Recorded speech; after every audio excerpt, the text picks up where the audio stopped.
My name is Caroline Morgan.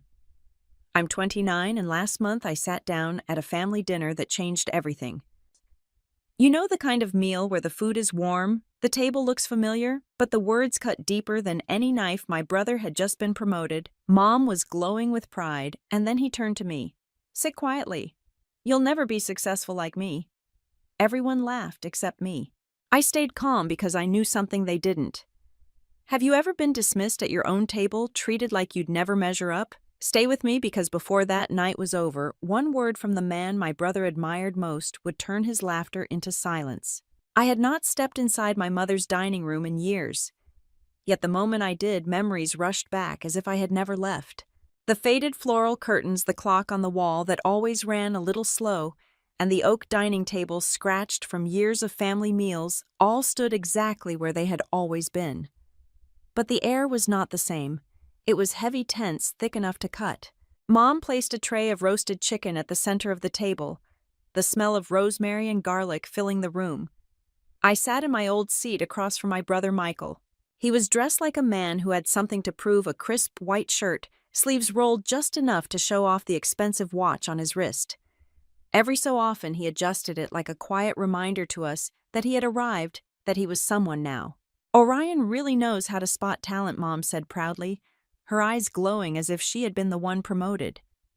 Michael was just made project manager. Not everyone gets that kind of trust at 32. Michael leaned back with a satisfied grin. He didn't need to say much. His posture, the smug tilt of his chin, said enough. I wasn't surprised. I had seen that look my whole life, the look of someone who believed the world revolved around him. I quietly picked up a piece of potato, but before I could even chew, Michael swirled his wineglass and turned toward me. And what about you, little sister? His voice carried that fake tone of curiosity. Still drifting? Or have you finally figured out what you want to do with your life? Mom's smile faltered, but she didn't step in to stop him. Instead, she gave a small, awkward laugh, the kind that suggested she didn't disagree. I swallowed slowly, forcing calm into my voice. I'm fine. I'm working, I'm managing. Michael chuckled, but it wasn't warm. It was the kind of laugh meant to sting. He leaned back further, resting his elbow on the chair as if he owned the space. The best thing you can do is sit quietly, he said, pausing on each word like a knife being twisted. You'll never be successful like me. The room fell silent. Forks stopped mid-air. Mom cleared her throat nervously, eyes darting between us. I didn't flinch. I looked directly at him, not with anger, but with something steadier, something he wasn't expecting. I wasn't angry. I had heard versions of that sentence too many times from him. But this time, watching him bask in his own arrogance, I felt a strange calm, because I knew something he didn't. A truth that neither he nor Mom, nor anyone at that table had the slightest idea about. To break the silence, Mom quickly shifted back to him, asking about his new project. Michael launched into it eagerly, talking about connections and networking events, his voice swelling with pride as he painted himself the savior of his company. I sat quietly, letting his words wash over me. Caroline, maybe you should go to these events, Mom added, looking my way. You could learn from your brother. Find a little inspiration. You can't just coast forever. I set my knife down. My palms were damp, but my tone stayed even. I'll think about it. Then the door swung open. Bill, our longtime neighbor, stepped in with a stack of misplaced mail. Evening, he said, handing it to Mom. Looks like this ended up in my box again. Mom thanked him warmly, but before leaving, Bill glanced at Michael. Heard you got a promotion at Orion. Congratulations, son. Michael's chest puffed up just a little more, but Bill didn't stop there. His eyes shifted to me. And Caroline, I saw your name on the guest list for the Orion Gala next month. That right? The dining room seemed to tilt. Michael froze, his confident smirk slipping for the first time that evening. Mom blinked in surprise, her fork suspended above her plate. I smiled softly, gave Bill a nod, and said simply, Yes, that's right. Bill excused himself and left. Silence rushed back in thicker than before. Michael tried to recover, lifting his glass, but his hand trembled just enough for me to notice. Mom stared at me as though she had never really looked at me before. That night, Michael thought he had the upper hand. He thought mocking me across that dinner table was his victory. What he didn't realize was that it was only the beginning. I sat there quiet, letting him enjoy his fleeting moment. Because soon enough, when the truth came out, his laughter would stop. And when it did, even he wouldn't know how to pick up his fork again. I still remember that day as if it had been pressed into my memory with fire. My college graduation, the one moment I had worked for through sleepless nights and long semesters, finally arrived. The campus was buzzing with families, the air electric with pride. Students in black gowns posed with parents holding cameras, bouquets, and beaming smiles. Everywhere I turned there were hugs, laughter, tears of joy. But when I stepped onto that stage to receive my diploma with honors, my eyes scanned the crowd and found only empty seats where my family should have been. No wave from Mom, no proud nod from Michael. No sign that anyone from home had come to see me walk across that stage. The applause from strangers filled the silence, but it didn't warm me. I clutched the diploma tightly as I walked back to my seat. It was supposed to feel like a victory. Instead, it felt hollow. Later that evening, when I called home, I learned the truth. Mom's voice was cheerful, almost celebratory. Michael's colleagues threw a party tonight, can you believe it? They were recognizing him for his promotion. It was so important for us to be there. I sat on the edge of my dorm bed, cap and gown still folded neatly beside me, listening to her describe how wonderful the evening had been. She didn't ask how my ceremony went. She didn't even realize she had missed the most important day of my life. That was the first time I felt it in my bones, the absolute imbalance. Michael wasn't just favored. He was the sun my family revolved around. And me, I was the satellite expected to orbit quietly, unnoticed, unseen. I replayed the moment in my head for years, the dean, shaking my hand, the weight of the honors cord around my neck, the roar of the audience that should have included my own family. That wound never closed. It only scarred over, reminding me each time I looked back why I had chosen the path I did. In the silence of my dorm that night, I made a promise to myself. If my family wouldn't recognize me, then I would find recognition elsewhere. Not through shouting or boasting, but through building a life so undeniable that even their silence couldn't erase it.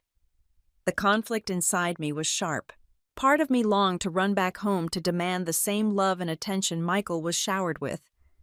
But another part knew the truth. If I kept chasing their approval, I would always come in second. When my roommate Sarah walked in with her parents carrying a cake that read, "Congratulations," they laughed, took pictures, and pulled me into one of the shots, even though it wasn't my celebration. I smiled for the camera, but inside I realized something: I couldn't keep waiting for my family to show up. If they chose Michael over me that day, they would keep choosing him. That night, lying awake with my diploma on the desk beside me, I decided I would carve out my own future. I didn't know exactly where it would lead, but I knew it would be mine, and I would never again let their absence define my worth. What began as a wound that night slowly became the fuel for the quiet climb I made step by step, far away from their gaze. They thought I was standing still, but in truth, I was already building something none of them could imagine. After Bill mentioned my name at the dinner table, I caught Michael's eyes flickering for a moment. He didn't ask me about it, and I didn't explain. That was how things had always been between us. He filled the air with his stories, and I filled the silence with mine. What he never realized was that my silence was not emptiness, it was protection. Years ago, when I walked away from my college graduation alone, I made a promise to myself. If my family couldn't show up for me, then I would show up for myself. That promise carried me through every decision afterward, even the ones that took me far away from Montana. I earned a scholarship to pursue an MBA in New York. It wasn't easy. I juggled 2 part-time jobs, mornings at a coffee shop near campus, nights filing paperwork at a law office. I lived in a 1-bedroom apartment with peeling paint and a radiator that hissed through winter. While other students went out for dinners, I calculated how many instant noodle packets I could buy with $10. No one back home ever asked how I was managing. Whenever Mom called, the conversation always circled back to Michael. He had just landed an internship. He had just bought a new car. He had just been noticed by someone important at Orion. I listened, smiled, and told her I was fine. I didn't tell her that I graduated top of my class again. I didn't mention that one of my professors pulled me aside and said, "Caroline, you're going places." At that point, I already knew my family wouldn't see me for who I was. They saw what they wanted, Michael the golden child, and me the shadow. After finishing my MBA, I stayed in New York. I didn't have the safety net others had, so I built my own. I started small consulting for companies that no one else wanted to touch. Defense contractors with outdated systems, startups in over their heads. I was young, but I knew how to listen. Where others rushed to talk, I studied the gaps, the flaws, the missed opportunities. One client turned into 3. 3 became 10. Eventually, I co-founded a firm with 2 colleagues. We worked in a cramped office above a deli, the smell of onions clinging to our clothes. But we worked hard and we delivered results. Back home, I kept the story simple. Still figuring things out, I'd say on phone calls. Mom would sigh and remind me how successful Michael was becoming. I let her believe it. It was easier to stay the unambitious daughter than to compete for her attention. The truth was, by the time Michael got his first management position at Orion, I was sitting across from government officials in Washington, D.C., advising them on technology risks. Our firm had grown. Investors came. Eventually, I was named chairwoman of the company. My name started appearing in articles, my face in magazines. But I made sure none of it reached my family. I kept my world separate from theirs. There was one evening I'll never forget. I was in D.C. for a conference dressed in a navy suit that finally fit the woman I had become. As I stepped off the stage after my keynote, a man approached me. He was a senior executive from Orion, the very company Michael bragged about at every family gathering. He extended his hand, smiling. "Chairwoman Johnson, it's an honor. I hope we can collaborate." I shook his hand, calm on the outside, but inside I felt a shift. For the first time, Michael's world and mine overlapped, and I knew it wouldn't be the last. But when Mom called that week, she told me about Michael's new office chair. She said he had invited her to tour his workplace and how proud she was to see his name on the door. I said nothing about my own conference, my own deals. I let her picture me as she always had, the little sister still trying to figure life out.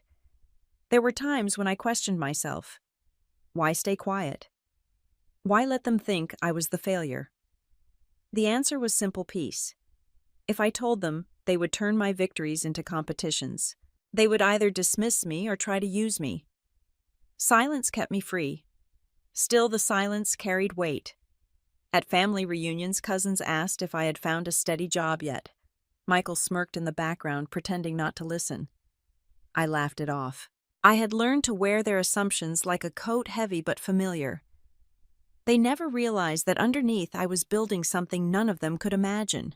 One night during a gala in New York, I was introduced to Orion's CEO. He shook my hand firmly and said, "Chairwoman Johnson, your firm's insights have been invaluable. We're looking forward to a long partnership." Cameras flashed as we stood together. I knew that photo would circulate in circles Michael could only dream of entering. And yet in Montana, Mom was probably showing neighbors the new watch Michael had bought with his bonus. As I sat at that dinner table back in Montana listening to Michael's laughter, I remembered all of this. Every empty seat at my graduation, every quiet victory I had hidden, every headline I never shared. I had let them believe I was invisible. But the truth had a way of showing up even when you tried to keep it hidden. And soon Michael would discover that the failure sitting across from him was not the person he thought she was. The dining room felt smaller than I remembered. Maybe it was the low ceiling, maybe it was the weight of the words that always seemed to hang in the air. Mom had filled the table with roast chicken, green beans, mashed potatoes, comfort food meant to keep peace. But peace was never what we found at that table. Michael sat across from me, leaning back like the chair belonged to him more than the house ever did. His shirt sleeves rolled neatly, the shimmer of his watch catching the overhead light every time he gestured. He was already in mid-story when I turned back and describing some meeting at Orion. The way he told it, you'd think he was single-handedly carrying the company into the future. Mom clapped her hands together softly. See, Caroline? That's what I mean by drive. Your brother never settles. He pushes, he earns, he advances. You should learn from him. Her smile was gentle, almost kind, but her words landed sharp. I swallowed, nodding once, because what else could I do? Michael smirked. Don't take it the wrong way. Not everyone's cut out for ambition. Some people are just better off in the background. He meant me. He didn't even need to say it out loud. Mom chuckled, brushing her hand across his arm. He's right, Caroline. You're smart, but you never had that hunger. You were always content just floating. That's fine for some, but it won't take you far. My fork scraped against the plate. I forced myself to lift a bite of potatoes chew swallow, as if that could keep the heat building in my chest from spilling out. I had promised myself I wouldn't reveal anything, not yet. But it was getting harder. I remembered nights in New York when I worked until dawn, contracts spread across my apartment floor, my hands shaking from too much coffee. I thought about the day I signed the deal that made my company a defense contractor for the Pentagon. That hunger they thought I lacked, it had built me into someone they couldn't imagine. But to them, I was still the quiet daughter, the one who never pushed hard enough. Remember when you tried that admin job out of college? Michael added, his tone casual, but his eyes gleaming. You hated it. Quit in 6 months. Meanwhile, I stuck it out at Orion. Look where I am now. I lifted my glass of water and smiled faintly. Yes, I remember. He leaned back, satisfied. Mom looked at me with something halfway between pity and frustration. We just want the best for you, honey. If you just listened to your brother, maybe you'd see how to get ahead. I set my glass down carefully. For a moment, silence pressed in, thick and suffocating. Michael's eyes lingered on me, waiting for me to snap. But I didn't. Not yet. The doorbell rang, startling us all. Mom stood hurrying to the front door. A moment later, she returned with Aunt Linda, her younger sister, carrying a store-bought pie. Thought I'd stop by? Linda said brightly, kissing Mom's cheek. Then she turned to me and hugged me tight. Caroline, it's been forever. Her presence shifted the air. She sat down, placed the pie on the counter, and smiled across the table. I was reading in the paper about that defense company in New York, one making headlines with a major government contract. Any chance you're connected to that? My pulse jumped. Michael's smirk slipped just a fraction. Mom frowned, puzzled. I gave Linda a small smile. I've heard of them. Then I picked up my fork, as if the question meant nothing. Linda studied me for a second, longer curiosity in her eyes, but didn't press. She moved on to chatting with Mom about neighborhood gossip. Michael didn't look away from me, though. For once, his expression wasn't smug. It was calculating. Suspicion had replaced his easy arrogance. The rest of the meal carried on, but I barely tasted the food. Mom kept praising Michael, her voice louder now, as though trying to drown out the echo of Linda's question. He played along, rattling off details of Orion's big projects. But I caught him stealing glances at me. For the first time, I realized he wasn't just looking down on me anymore. He was wondering. As I helped clear the table later, Linda pressed a pie plate into my hands and whispered, "You're doing well, aren't you? I can tell." I didn't answer, just smiled. But her words clung to me as I carried dishes into the kitchen. Michael had spent the entire evening trying to paint me as the unambitious one, and Mom had fed that narrative like it was gospel. What they didn't know is that the story was about to change. Michael brushed past me as I set the plates down. His voice was low, meant only for me. What did Aunt Linda mean back there? You've got something going on, don't you? I met his eyes calm. Don't worry about it, Michael. His jaw tightened. I will worry. If you're trying to play some game, just remember you're not built for it. I dried my hands, slowly refusing to look away. We'll see. That night, as I drove back to my rental car, Linda's question echoed in my mind. Michael had always been the loud one, the favored one, the shining sun. But for the first time, I had seen something different in his face. Doubt. And that doubt was going to grow whether I wanted it to or not. A week after that dinner, life in our small Montana town fell back into its usual rhythm, church bells on Sundays, chatter at the diner, neighbors waving from their porches. But underneath I could feel the buzz about Orion's expansion. Everyone seemed to know Michael had been promoted.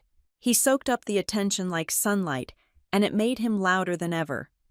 So when a networking mixer was announced at the old community hall, he jumped on the chance. I hadn't planned on going, but Sarah, a friend from high school, asked me to come with her. She said it would be fun, a chance to reconnect. Part of me wanted to stay home, but another part wanted to see Michael in his natural habitat, showing off to anyone who would listen. The community hall smelled like polished wood and beer. String lights hung across the ceiling, giving everything a golden glow. Clusters of people stood with plastic cups talking about property values, job opportunities, and of course Orion. I stayed close to Sarah at first, sipping ginger ale, listening to her talk about real estate deals. My eyes scanned the room. And then Michael arrived. He was in a brand new suit, navy blue, paired with a flashy silver tie. His voice cut through the room before I even saw him. He shook hands like a politician, laughed louder than everyone else, and clapped people on the back like they were lifelong friends. People leaned into him, eyes bright, feeding off his energy. I tried to fade into the background, but Michael spotted me. His grin widened like he'd just been handed a microphone. He raised his cup. "Well, if it isn't my little sister," he said, his voice carrying across the room. "Caroline, everyone. She's still figuring things out."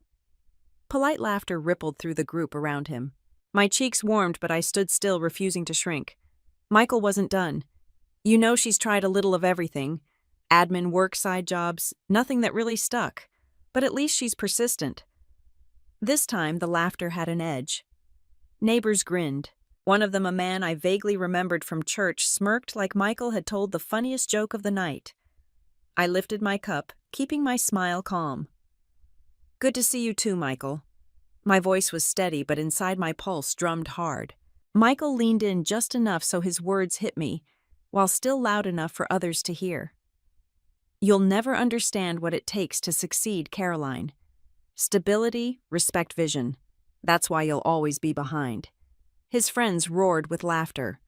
Sarah looked away, embarrassed for me. I smiled wider. I let them laugh, because I knew something they didn't.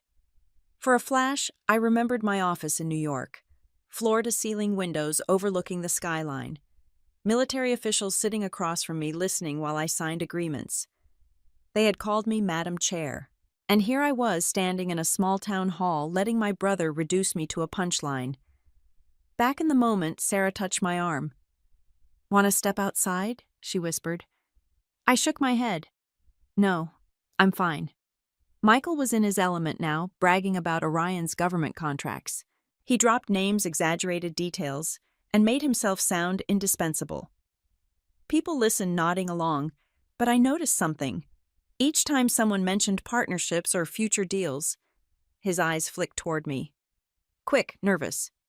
He was loud, but doubt was already gnawing at him. Then a man stepped into the circle. He wore a gray suit that looked sharper than anything else in the room. "Michael," he said warmly, shaking his hand. "Good to see you outside the office." Michael puffed up. "Mr. Reed, everyone, this is Thomas Reed, Regional Manager at Orion." Reed turned to me. "And you must be Caroline." Michael blinked. His voice cracked. "You know her?" Reed smiled politely. "I've seen her name before. Surprised to see her here, honestly." The room fell into an uneasy hush. Neighbors glanced between us, whispers starting. My smile didn't waver. "Pleasure to meet you, Mr. Reed." Michael laughed too quickly, his tone forced. "Yeah, my sister dabbles here and there. She's not really." But Reed didn't laugh. He studied me for a moment like he was trying to place where he'd seen me. The silence pressed heavily until Reed excused himself and moved on. The laughter didn't return. People shifted, conversations drifting awkwardly. Michael's confidence had cracked just enough for everyone to see. He clutched his cup tighter, jaw stiff. I set my drink down and excused myself quietly. As I walked out, I could feel his eyes drilling into my back, desperate, confused. Outside, Sarah caught up with me. "Caroline," she whispered, "why did that Orion manager know you?" I looked at the night sky and let the cool air settle over me. That's a story for another time. Inside, the laughter had started up again, but it wasn't the same. And Michael knew it. The invitation had come through Michael. He bragged about it for weeks, Orion's annual gala, a night of tuxedos and gowns, where the company would celebrate its new partnerships with major defense contractors. He told Mom it was the kind of event where real players showed up. He said it loud enough for me to hear, with that same smug grin he always wore when he wanted me to feel small. Mom practically begged me to come. "It'll be good for you, Caroline. You'll see what ambition looks like." I agreed, though, for reasons neither of them could have guessed. The gala was held at the Grand Helena Hotel, a marble and chandelier kind of place. Cars lined up at the valet, women in floor-length dresses gliding across the carpet, men straightening their ties as they followed. I stepped out of my rented car wearing a navy gown that fit like it had been stitched for me alone. It wasn't ostentatious, but it was powerful. The kind of dress that didn't scream but whispered authority. When I walked into the ballroom, I caught the exact second Michael saw me. His jaw ticked just slightly before he smirked and leaned toward his colleagues. "Well, look who's here," he said loudly, raising his glass. "Didn't know they let +1s invite themselves." His friends chuckled. I didn't flinch. I just moved toward the bar, ordered sparkling water, and stood tall. The chandeliers above glimmered, the music swelled, and I felt the weight of eyes flicking toward me, curious, wondering why I was there at all. Mom drifted over, touching my arm lightly. "Caroline, you look nice.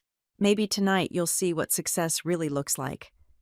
Her smile was kind, but the undertones stung.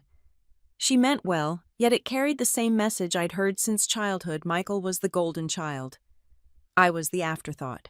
Michael, emboldened by the attention, clinked his glass for emphasis. "Caroline," he said, his voice carrying over the music, "try not to get lost tonight. These kinds of events aren't for amateurs." His friends laughed again, the kind of laughter that sticks to your skin like oil. I turned slightly, catching my reflection in the mirrored wall. My pulse was steady. My smile is calm. I had waited for this moment longer than he could imagine. The room shifted as Orion's CEO, Richard Hale, entered. The man commanded attention without asking for it. Conversations dimmed as he moved through the crowd, shaking hands, acknowledging partners, nodding at the board members scattered across the room. Michael straightened, immediately eager, rehearsing the smile he'd practiced 100 times. He nudged his colleagues. "This is it," he whispered, "the man who makes careers." And then it happened. Richard Hale's gaze swept the room, passed over Michael, and stopped on me. His expression lit up with recognition. He strode across the ballroom, hand extended. "Chairwoman Johnson," he said warmly, his voice echoing in the quiet that had suddenly fallen. "I didn't expect to see you here tonight." The silence was heavy, absolute. Forks paused mid-air, glasses stilled. Michael froze, his smirk collapsing as if someone had knocked the air out of him. His hand jerked and the wine glass slipped crashing to the floor in a spray of red across the pristine marble. Mom's eyes widened, darting from Richard to me, trying to piece together what she had just heard. "Chairwoman," she whispered, her voice trembling. I accepted Richard's handshake, smiling with practiced ease. "It's good to see you too, Richard. I wasn't sure I'd make it, but I'm glad I did." Gasps rippled across the room. People leaned toward each other, whispering furiously. Michael's colleagues looked at him with new eyes, their admiration slipping into confusion. Michael stammered, his face pale. Wait, what?" Chairwoman Caroline Richard clapped him lightly on the shoulder, oblivious to the tension. "Yes, Michael. Didn't you know Caroline leads Johnson Defense? One of our strongest partners this year." The words fell like a hammer. The colleagues who had laughed at me minutes before now looked anywhere but at Michael. The man who had mocked me at the bar was shifting uncomfortably, his confidence draining away. I caught Michael's expression, the disbelief, the humiliation written across his face, and for the first time in years, I felt the scales tilt. Not in anger, not in triumph, but in balance. The music picked back up, conversations restarted in a low hum, but the air was different now. I could feel it. Michael had lost the room, and he knew it. Richard excused himself to greet another group, leaving Michael and me facing each other in the wake of the revelation. He opened his mouth, but no words came out. His glass lay shattered at his feet, crimson staining the marble like a warning. I bent slightly, my voice calm but sharp enough for him alone. "I told you once, Michael. Sometimes the best thing you can do is sit quietly." Then I straightened, turned toward the center of the room, and let the crowd swallow me. Behind me, Michael stood frozen, the sound of his failure louder than any words he had ever thrown my way. The gala had ended, but the night was far from over. The ballroom still glowed with chandeliers and murmurs, yet I barely noticed. As soon as we stepped into the corridor, Mom grabbed my wrist and pulled me aside. Her grip was tighter than usual, her face flushed not with joy, but with something closer to panic. "Caroline," she demanded, her voice trembling, "how could you hide something like this from your own family chairwoman all this time?" Her words cut sharper than I expected. She wasn't celebrating me. She was interrogating me. For a moment, I just stared at her. The same mother who had praised Michael at every dinner table, who had brushed off my accomplishments as minor, now looked at me as though I had betrayed her. I answered quietly, steady. "You never asked Mom. You never wanted to know." The click of polished shoes echoed behind us. Michael stormed down the hall. His tie loosened his face, a mask of fury. He looked less like the golden boy of Orion and more like a man cornered. He pointed at me, his voice too loud for the empty corridor. "Do you realize what you just did? Do you have any idea how that looked? Richard Hale, the CEO himself, calling you chairwoman in front of everyone. You blindsided me. I didn't move. I didn't do anything, Michael. I simply walked into a room." He laughed bitterly, running a hand through his hair. "Walked into a room. You humiliated me. You made me look like a fraud in front of my colleagues. Now they'll think I only got where I am because of you, that I've been riding on your coattails the whole time." His voice cracked louder, faster. "If one of your contracts undermines me, if it so much as threatens my position at Orion, I swear I will never forgive you." The words hit harder than he intended. Mom gasped, stepping back as if the venom in his tone had startled even her. For the first time, her expression flickered not with certainty but with doubt. I kept my silence, not because I was afraid, but because silence carried more weight than shouting ever could. My eyes locked on his, cold and unwavering. He faltered under the stare, his bravado cracking, his anger colliding with the fear he tried to bury. Mom stepped in, her voice desperate. "Enough, Michael. She's your sister. This isn't how family talks." But Michael wasn't listening. He paced like a man on the edge of losing control, pointing again.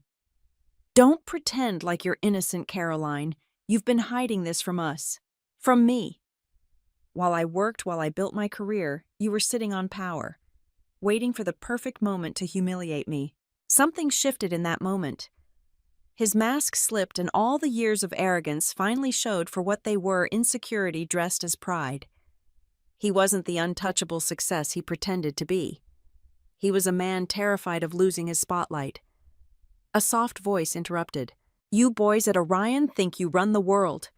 Aunt Linda stepped into view, holding her clutch, her eyes sharp, though her tone was almost gentle. She had clearly overheard enough. Her gaze landed on Michael. But a reputation built on ego crumbles faster than you think. Michael froze, his jaw tightening. "Stay out of this," he muttered, but even he knew the damage was done. Aunt Linda didn't stay. She simply walked past us, her heels clicking against the marble, leaving the echo of her words behind like a warning. Silence fell. Michael stood rigid, his fists clenched at his sides, his chest heaving. Mom looked between us, torn, her loyalty cracking under the weight of what she had just witnessed. For years she had seen only Michael's shine. Tonight she saw the cracks. I adjusted the strap of my gown and spoke softly, each word deliberate. "This was never about you, Michael. But if you insist on making it so, then you'll have to live with the consequences." His eyes widened, but I didn't wait for his reply.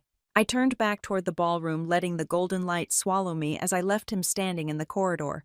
His confidence shattered, his fear louder than any victory speech he'd ever given. The glass walls of Orion's boardroom gleamed in the morning sun, sharp and transparent, leaving no place to hide. I walked in with the other executives' heels clicking against the polished floor and settled into my chair near the head of the long mahogany table. Richard Hale, Orion's CEO, greeted me with a nod before turning his attention to the day's agenda. The air smelled faintly of leather and fresh coffee, but underneath was something heavier anticipation. This was the day the Orion team would present their portion of the joint defense contract. And at the center of it all stood Michael, my brother. He straightened his tie and cleared his throat as though preparing to deliver a speech to history itself. "Thank you all for being here," he began, voice pitched a little too high. "I've been leading the systems integration team, and today I'll show you how our innovations align with Johnson Dynamics' requirements." He clicked the remote, and a set of slides appeared on the screen. I leaned back, pen resting against my notepad. The first slide was cluttered numbers thrown together without context. He pushed through his points, quickly tripping over jargon, repeating buzzwords with little explanation. A few managers shifted uncomfortably. Richard tapped his pen once against the table. I stayed quiet at first, but by the third slide it became impossible to ignore. "Michael," I said evenly, "can you clarify how your cost projections align with the risk assessments we submitted last quarter? The numbers don't seem to match." His eyes flickered toward me, irritation flashing. "That's because we adjusted priorities. We wanted to show flexibility." "Flexibility is good," Richard said slowly, "but accuracy is better. Can you provide the data set behind these assumptions?" Michael's face paled slightly. He clicked again, fumbling through files. "I delegated that analysis. The final report should have been uploaded." The silence that followed was deafening. Delegated. The one word no one wanted to hear in a room where precision meant millions of dollars and national trust. One of Orion's senior directors, a woman named Dr. Mayat Patel, spoke carefully. "Michael, your team was responsible for these numbers. If the foundation is missing, the entire pitch falls apart." I leaned forward, my voice calm but deliberate. "Passing responsibility doesn't fix the gap. Can you right now explain the risk mitigation in detail?" He opened his mouth, then closed it again. A drop of sweat traced down his temple. "It was supposed to be Jordan's section," he muttered. He must not have finalized it." Richard's pen tapped again, sharper this time. "Jordan didn't answer me today." "You do," Michael stammered, flipping aimlessly through the deck. His confidence unraveling with every second. I caught the glance of another Orion manager across the table, his lips pressed, thin eyes cast down. They all knew. The tension snapped when Richard leaned forward, voice low but cutting. "Michael, this was your responsibility. Shifting blame doesn't erase what's missing. Either you own it or this partnership stalls." The words hit like a hammer. Michael's shoulders hunched, his earlier bravado shrinking to nothing. He muttered something about following up, but the damage was already done. The room had seen through him. I let the silence stretch before I spoke again, this time not as a sister, but as a chairwoman. "If the data isn't ready, Johnson Dynamics can't proceed on blind trust. This contract requires accountability, not excuses." Every head turned slightly toward me. Michael's face flushed crimson. For once he had no retort. Richard closed his folder with a quiet snap. "We'll reconvene next week. Until then, Michael, get your house in order. One more presentation like this, and someone else will take your place." No one argued. The meeting adjourned, but the silence was heavier than before. As chairs scraped and papers shuffled, Michael avoided my gaze, his hands trembling as he gathered his laptop. His reputation had cracked in front of the very people who once saw him as the rising star. Walking out, I caught Aunt Linda waiting near the lobby, her sharp eyes taking in everything. She whispered as I passed, just loud enough for me to hear. "Sometimes failure speaks louder than success ever could." Her words lingered. Michael's mask had slipped again, but this time, not just in front of family or neighbors.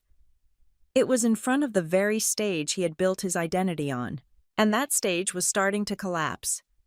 The morning after the tense board meeting, I arrived at Orion for a smaller strategy session. The atmosphere in the glass-walled conference room was different from the grandeur of the gala or the high-stakes leadership review. This was the kind of meeting where ideas got tested, where colleagues challenged each other, and where respect was either built or broken.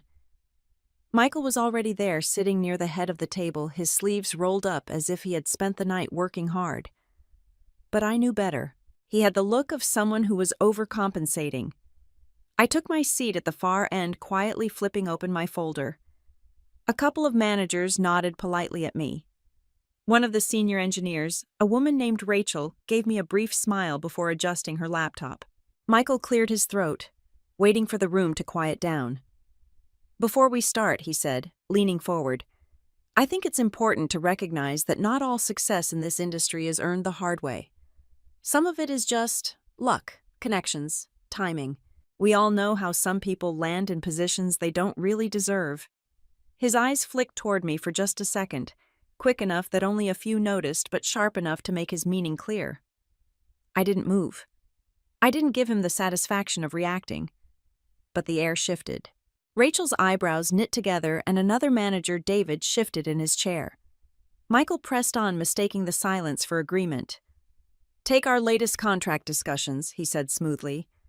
"We all know I've been the one in the trenches managing the technical side. Yet somehow the final authority—" He paused, glancing directly at me. "This time rests with people who just happen to be in the right place at the right time." My pen tapped softly against the folder. I had learned long ago that silence could be louder than words. Rachel closed her laptop slowly and looked straight at Michael. "With all due respect, Michael, the final authority rests with the person who was trusted by both Orion and our partner to oversee the contract. That person is Caroline." The words landed like a stone in still water. The ripples spread fast. David leaned forward, arms crossed. "Exactly. Let's not rewrite reality. Caroline is the one who reviewed the deal, signed off on compliance, and negotiated terms. Not you." Michael's smirk faltered. "I provided the groundwork," Rachel cut him off, her tone sharp. "You provided data. Data that was incomplete. If Caroline hadn't caught those errors, Orion would have been embarrassed in front of the board. So let's not pretend she didn't earn her seat at the table." A hush fell over the room. Michael's face went red, his jaw tightening. For once, his usual charm wasn't working. I spoke, then my voice calm. "This isn't about luck or favoritism. It's about results. And in this business, results speak louder than stories." The silence stretched, broken only by the faint hum of the projector. Michael stared at me, his pride unraveling thread by thread. That was the moment his colleagues, the same ones who used to laugh at his jokes and nod at his boasts, were no longer buying the illusion. They weren't mocking him outright, but their refusal to back him was humiliating enough. The meeting moved on. Charts were presented, deadlines debated, but Michael remained quiet, his notes untouched. I could feel his anger simmering from across the table, but he couldn't find a way to claw back what he'd lost. Later that evening, I drove home through the quiet streets of Helena, the Montana sun dipping low, painting the horizon in deep orange. My phone buzzed. It was a call from Mom. I hesitated before answering, but finally slid my thumb across the screen. Her voice came through shaky. "Caroline, your brother told me what happened today. They embarrassed him. He's afraid he might lose his job." I said nothing, just listening to the way her words trembled. "He's not perfect," she rushed on, "but he's still my son. He worked so hard, and now everything might fall apart. Please, could you talk to the board? Put in a word for him, help him keep his position." My grip tightened on the wheel. For a moment, I thought back to all those years of silence. The graduation they skipped, the dinners where my achievements were invisible, the constant comparisons that always left me lesser. And now she was asking me to erase his mistakes.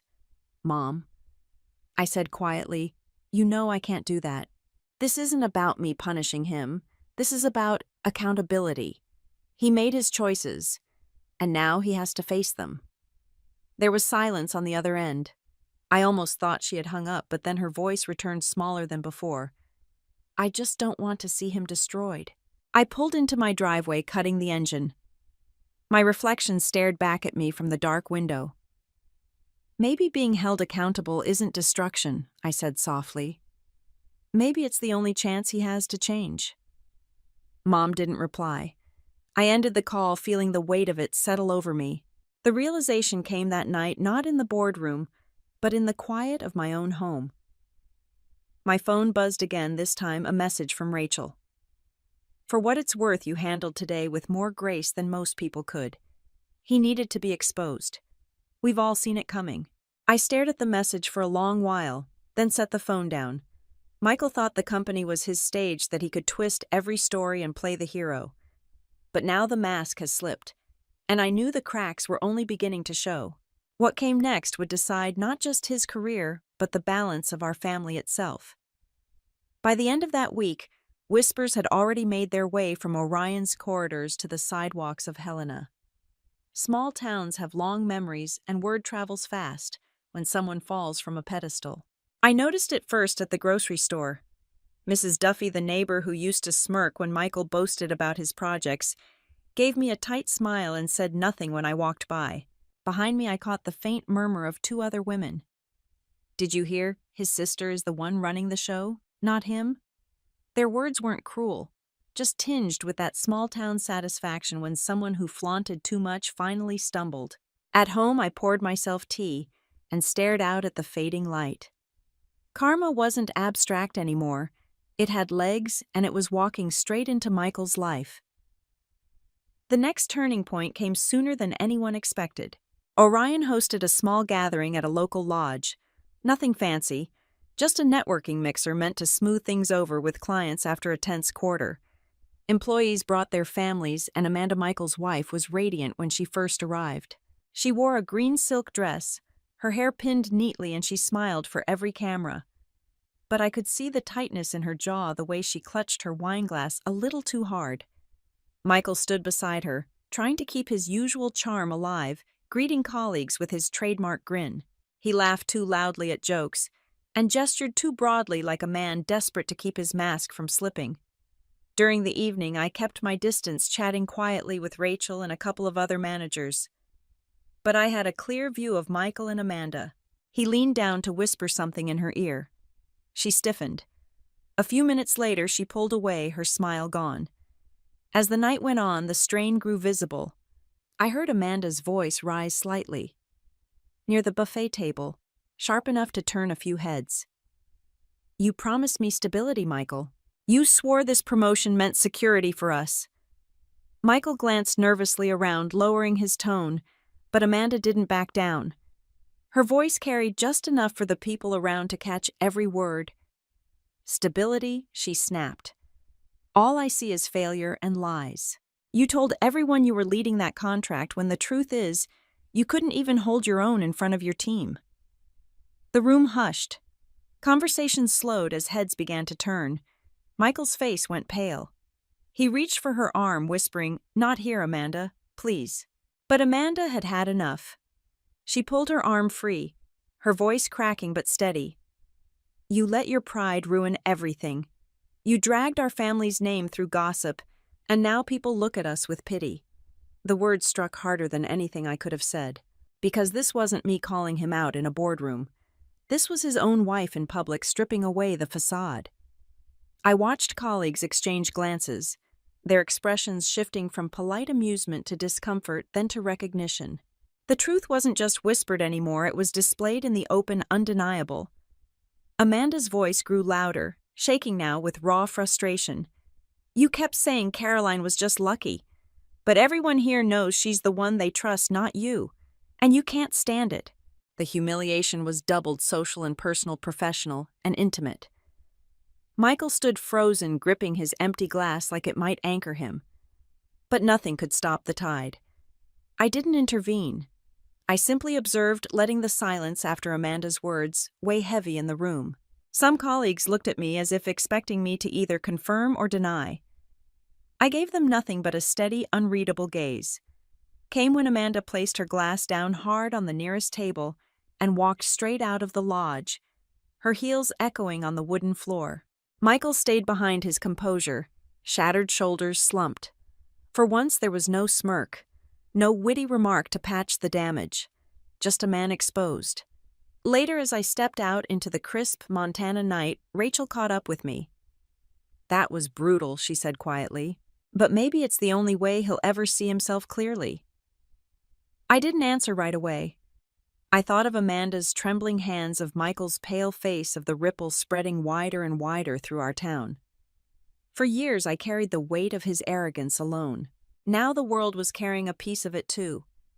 And yet, even as his mask crumbled in front of everyone, I knew Michael wasn't done fighting. Pride like his doesn't disappear, it lashes out. And the next battle would hit closer to home than ever before. The night I returned to my mother's house, the air inside felt heavier than the Montana sky before a storm. The curtains were drawn tight, though the faint glow of street lamps seeped in, spilling across the old rug that had seen decades of our family's arguments and silences. Mom sat hunched on the sofa, a crumpled tissue in her hand, eyes swollen from tears.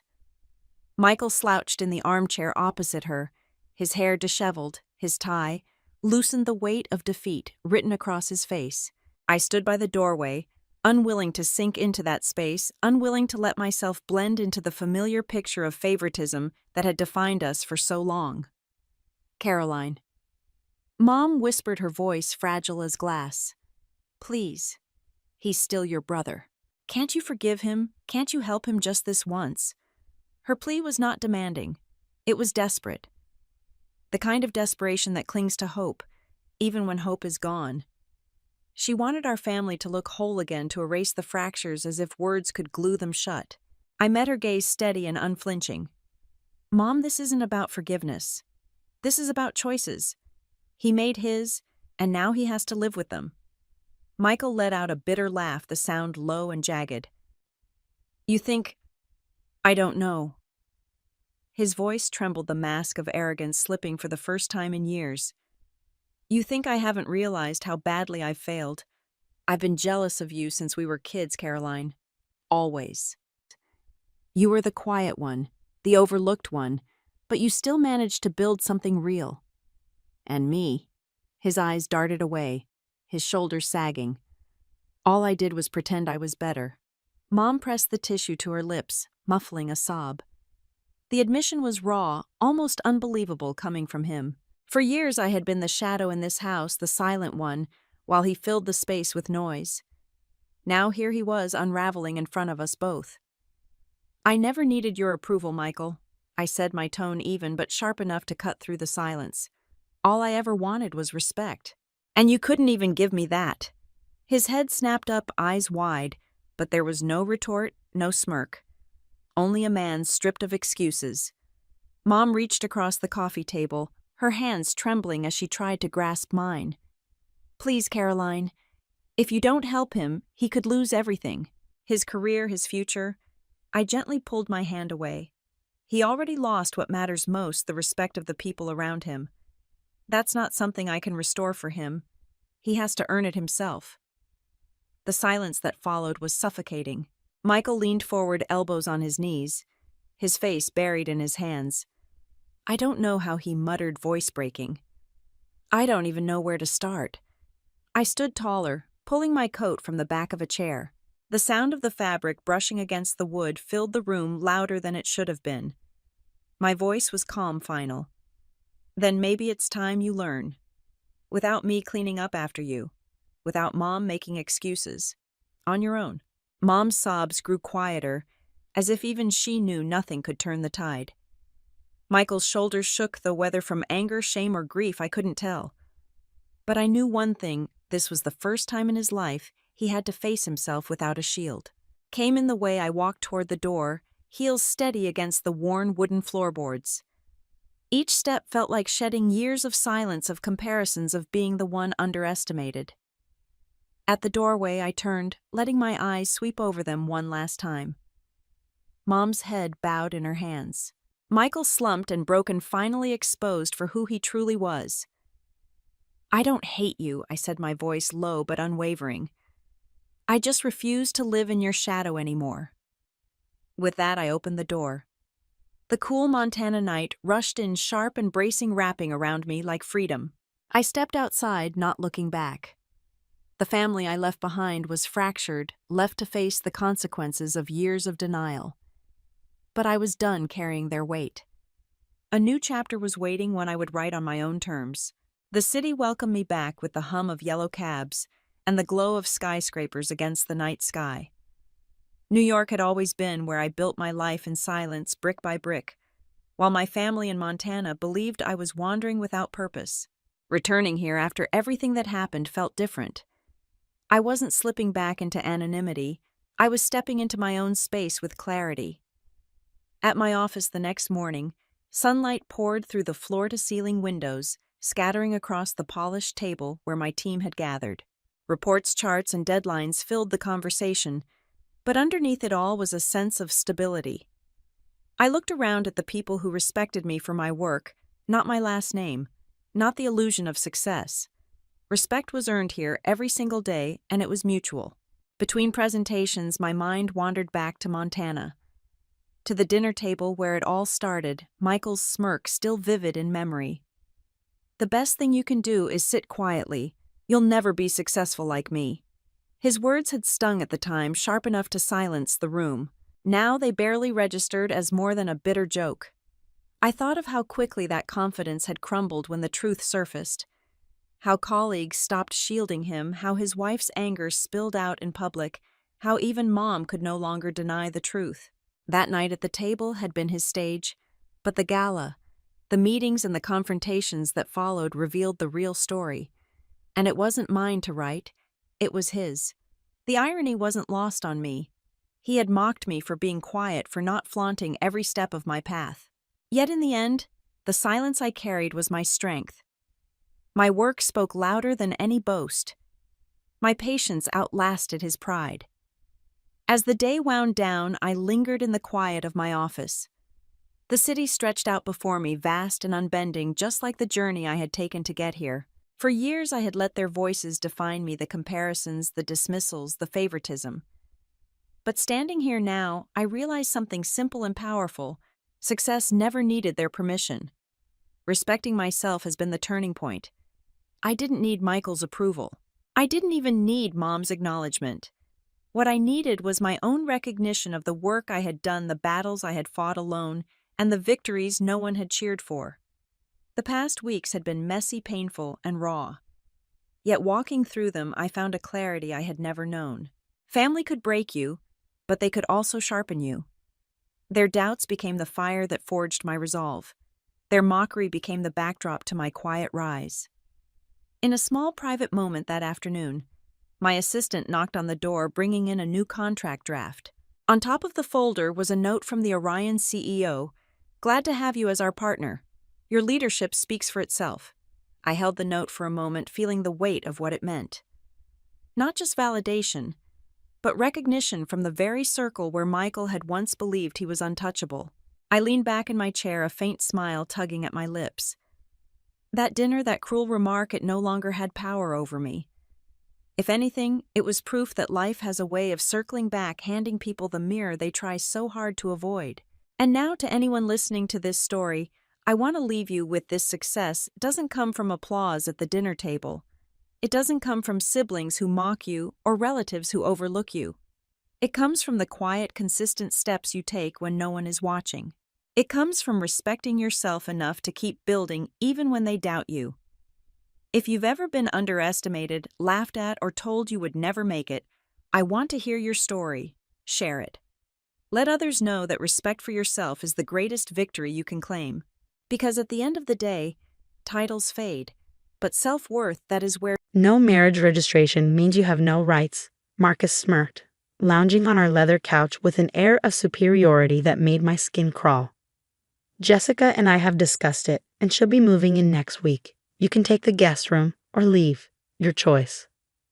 I stood in our living room, my living room, gripping my coffee mug so tightly my knuckles turned white. At 34, I never imagined my husband of 8 years would be sitting there, casually telling me his 23-year-old girlfriend was replacing me in my own home. "You really think it's that simple?" I asked, keeping my voice steady despite the rage building inside me. "No marriage certificate means I just disappear." He laughed, that condescending sound I'd grown to hate over the past year. Exactly. I checked with my lawyer. Without official registration, you're just someone who's been living here. Jessica and I are starting fresh, and legally, you can't stop us. I set my mug down carefully on the coffee table, the same table I picked out when we first moved in. Marcus had insisted we didn't need to register our marriage back then. Why waste money on paperwork? He'd said. We know we're committed to each other. Now I understood the real reason. When does Jessica arrive? I asked, walking toward my home office. Next Tuesday, he replied, clearly pleased with my apparent acceptance. She's bringing her designer furniture. This place needs a younger woman's touch. I closed my office door behind me, my hands trembling as I unlocked the bottom drawer of my desk. Inside lay a manila envelope I put there 3 years ago, when I first suspected Marcus was hiding something. I'd hired a private investigator then, not to follow Marcus, but to look into our property records. The PI had discovered something interesting. Marcus hadn't actually bought this house as he claimed. His uncle had left it to him in a will. But there was a crucial detail Marcus either didn't know or had forgotten. I pulled out the document and read the words I'd memorized long ago. Property to be held in trust until marriage is legally registered. There was more about how the house would revert to other beneficiaries if certain conditions weren't met. But that first line was all that mattered now. My phone buzzed. A text from Jessica herself. Can't wait to redecorate. Hope you're not too heartbroken. I smiled for the first time that day. Marcus had been so focused on using the lack of marriage registration against me. He'd never bothered to read his uncle's will properly. The house wasn't his to give away, and Tuesday was going to be very interesting. Walking back to the living room, I found Marcus on the phone, probably with Jessica, discussing their plans for my home. He looked up as I approached, his expression smug. One question, I said, holding the envelope behind my back. Did you ever actually read your Uncle Robert's will? The full version, I mean. His brow furrowed slightly. What does that have to do with anything? Everything, actually. I pulled out the document and held it up. Because according to this, you don't own this house. Not legally, not until you register a marriage, and since you never did. The color drained from his face as I placed the document on the coffee table. That's impossible, he whispered, reaching for the papers with shaking hands. Your uncle was old-fashioned. I continued, enjoying the way Marcus's confidence crumbled with each word. He believed in doing things properly. Marriage, registration, all of it. Without that, the house belongs to the trust. And guess who I spoke to last week? Marcus looked up at me, realization dawning in his eyes. You didn't. The trustees were very interested to learn about your situation. They'll be here Tuesday too. Perfect timing. Don't you think the next few days were a masterclass in watching someone unravel? Marcus spent hours on the phone with his lawyer, his voice growing increasingly desperate as he realized the trap he'd laid for me had snapped shut around him instead. There has to be a way around this, he hissed into his phone, pacing our kitchen. I've been living here for 10 years. I sat at the breakfast bar, calmly sipping my morning coffee. 8 years, I corrected. You rented before that, remember? He shot me a venomous look. This is all your fault. You went behind my back, dug up private family documents. Public records, actually, I cut in. Your uncle's will is filed with the county. Anyone can look it up. I just did my homework. His phone buzzed again. Probably Jessica. She'd been texting constantly since yesterday, demanding updates. Their perfect plan was falling apart, and she wasn't taking it well. Jessica's already given notice on her apartment, Marcus said, trying a different approach. His voice softened, attempting the charm that used to work on me. Be reasonable. We can figure something out, split the value maybe. I raised an eyebrow. Split what value? You don't own anything to split.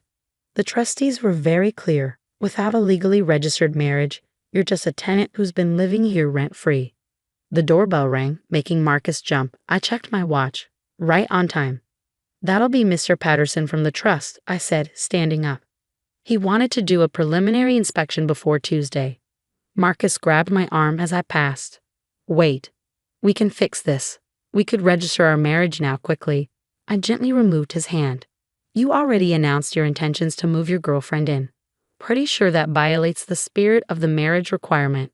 I walked to the door, leaving him standing there, face ashen. Mr. Patterson was exactly as I remembered from our meeting last week, elderly, impeccably dressed, and radiating no-nonsense efficiency.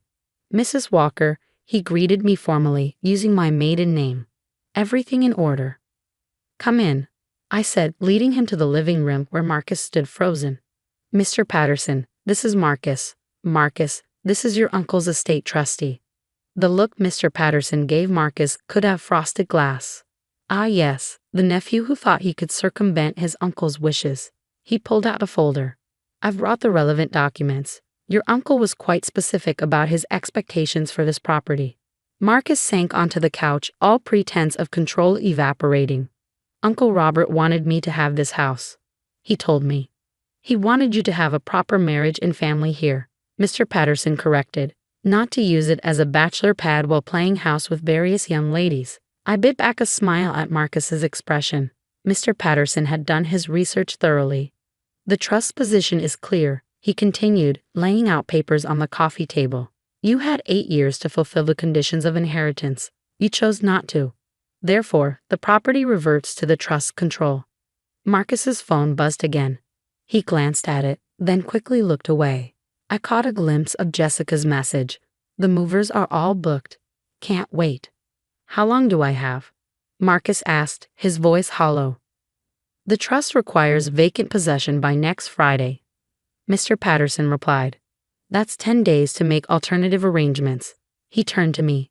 Mrs. Walker, given the circumstances, the trust is prepared to offer you a short-term lease at a favorable rate, should you wish to stay.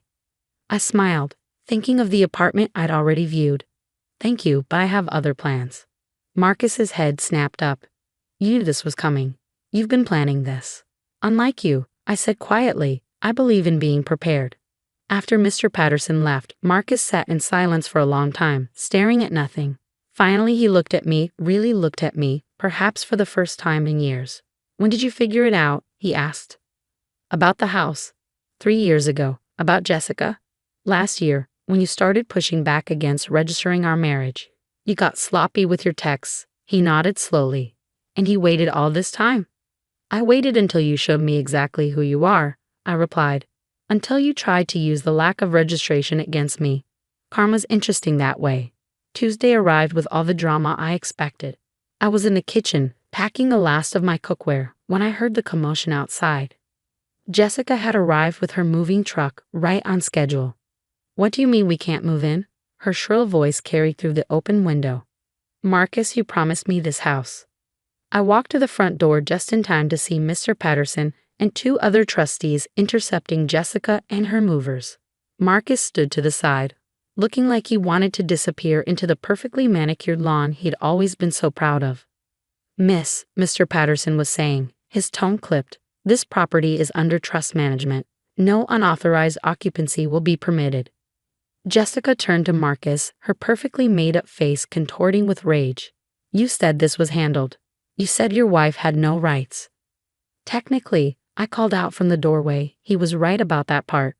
I don't have any rights to the house. I smiled sweetly. But neither does he. The moving truck driver was already backing out of the driveway, clearly wanting no part of this situation. Jessica's designer furniture would have to find another home. This is ridiculous. Jessica stamped her foot, looking every bit the 23-year-old she was. I gave up my apartment. I bought new furniture. Marcus, do something.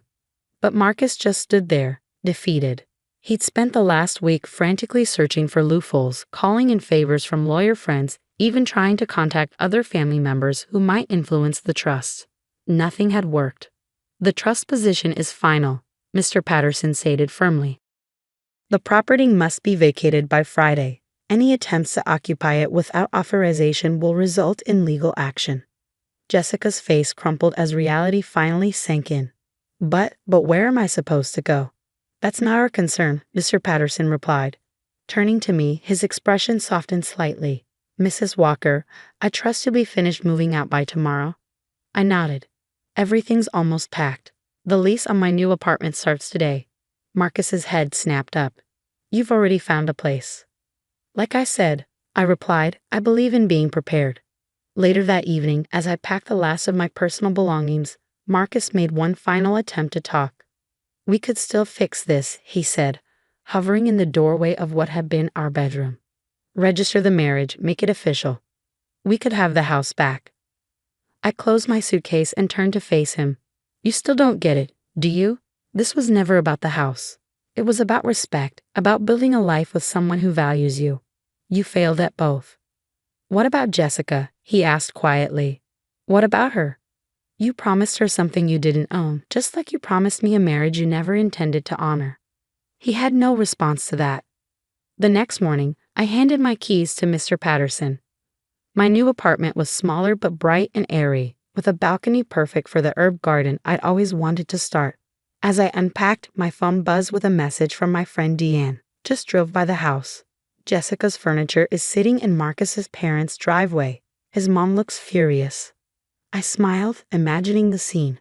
Marcus had always relied on his parents bailing him out of trouble, but a house full of modern furniture and an angry girlfriend might be beyond even their capacity for cleanup. A week later, I ran to Jessica at a local cafe. She was alone, stirring her coffee absently. He's living in his parents' garage, she said when she saw me. Claims he's between properties right now. She laughed bitterly. I should have known when he wouldn't make anything official with me either. Some lessons are expensive, I replied, grabbing my to-go order. But they're worth learning. 3 months later, I received a formal letter from the trust. They had sold the house to a young couple who, ironically, had just registered their marriage. Mr. Patterson included a personal note. Your ex-husband tried to contest the sale. The judge laughed him out of court. Standing on my balcony that evening, tending to my flourishing herb garden, I felt nothing but peace. Marcus had tried to use the lack of marriage registration against me, thinking it left me powerless. Instead, it had revealed exactly who we both were. Him, a man trying to cheat the system, and me, someone strong enough to walk away and build something better. Sometimes the best revenge isn't just about winning. It's about showing someone that their attempt to take advantage of you becomes the very thing that sets you free.